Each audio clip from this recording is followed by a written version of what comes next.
Hey guys, I'm Geek. In this video I want to share a look on how it feels to actually play video games here on the Samsung Galaxy Z Fold 8. A lot of people have been asking questions because since the position of the USB-C is here in the bottom, so some of these controllers are not going to work properly. But before we go through the video, let's go and show you guys. I did a couple Geekbench marks tests here on this device. Yes, the application has been updated. There was an issue before with the pre-release systems that Geekbench wasn't working, but now it is working. So I did do a couple tests here. This is the latest test that I got. Score 98, 99 multi-score, 35, 43 single core. Yesterday 96, 97, 34, 54. When it comes to the GPU, Vulkan score test 26, 989, and I did OpenCL, just one test, 19, 2, 52. So not bad when it comes to the scores.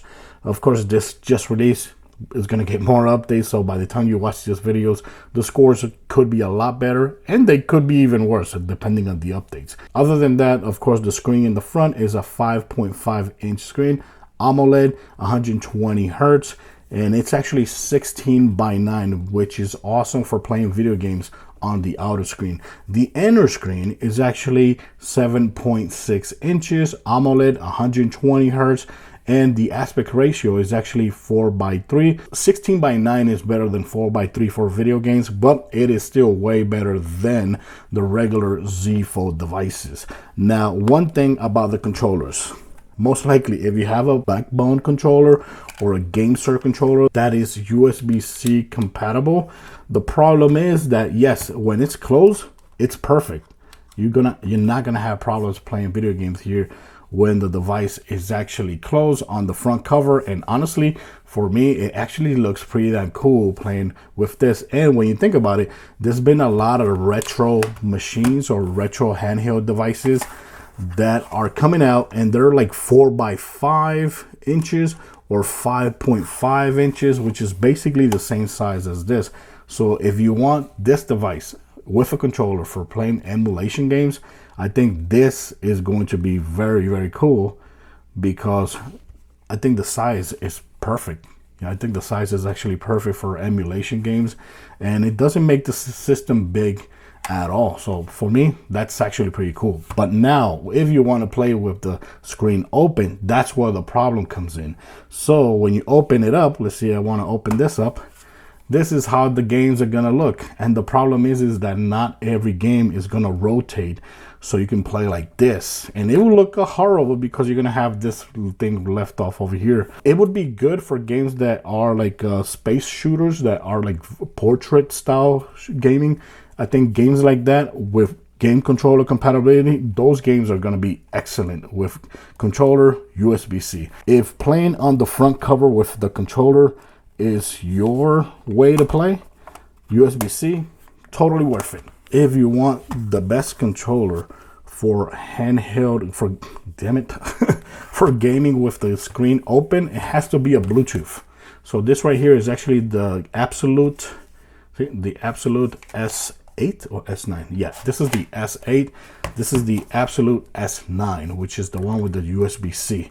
So the S8 is actually Bluetooth. So these are the ones that are going to be best for Z Fold 8 devices because you're not going to have a USB-C port and this is not going to be a problem. Now, one problem with this is, like you see right here, I just put it right there, right? And this started right there, and it's because the position of the buttons, that's what is tricky here on this device. Yes, you can play Bluetooth devices and it is awesome because for me, I think it looks freaking awesome playing it like this. The problem is the button positions, the volume and the power button are right there. So the problem is that depending, you could be playing a game and you could be playing a game very aggressively or something like that, and it might provoke the buttons to actually press down and turn off the screen while you're playing video games. It could also force the screen the game, if you're playing a video game, it could also force the game to go mute all the time. So that's going to be a problem to play on the Bluetooth unless you use it with a case. So I really recommend to use it with a case. Like for example, right now, I'm gonna use this dbrand case right here, right? You put it right there. Oh, you put it right here, front cover.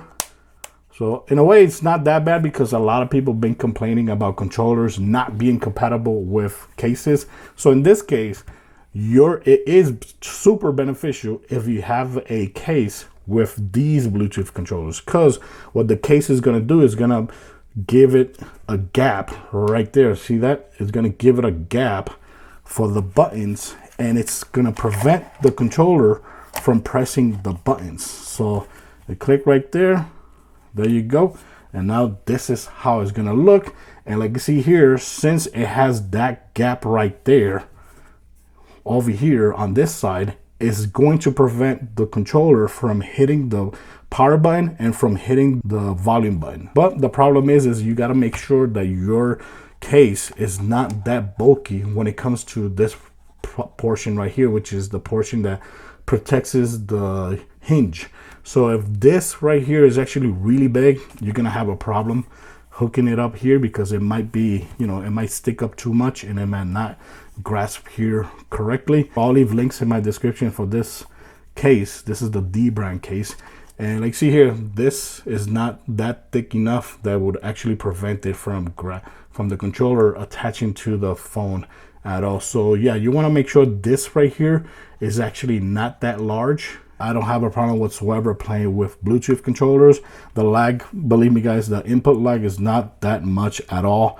Almost non-existent, especially depending on the games you're playing. Now, if you're playing online, that could be a problem. But when you're playing games offline, shooters, it doesn't matter what you're playing.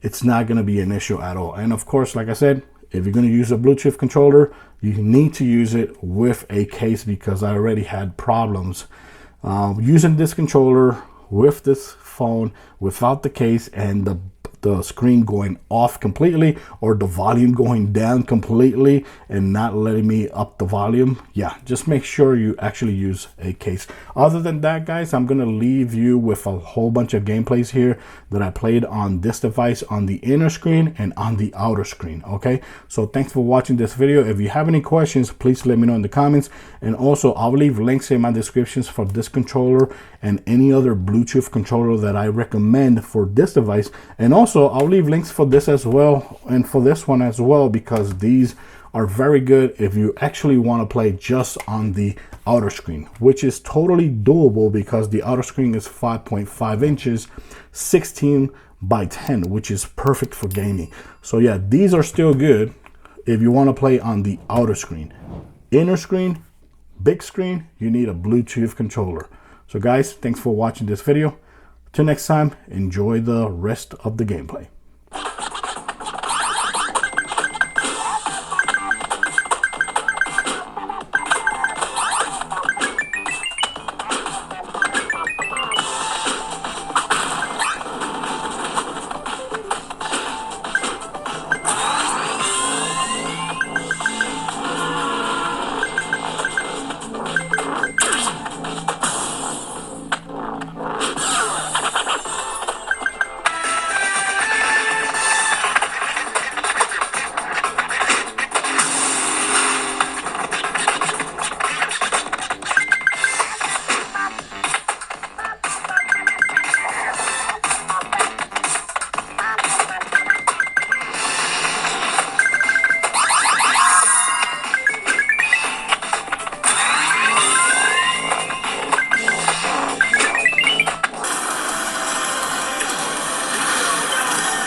Contact!